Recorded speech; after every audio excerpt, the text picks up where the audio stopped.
দেখেন পুরোপুরিভাবে আমাদের কিসমত গাজীরপুর একাডেমির সমস্ত ছাত্রবৃন্দ প্রত্যেকজনকে আমার আন্তরিক শুভেচ্ছা ও ভালোবাসা। আপনার লাইভটা একটু বেশি করে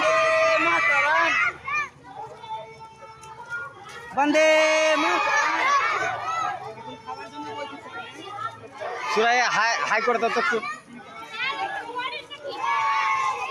শর্ট ভিডিও শর্ট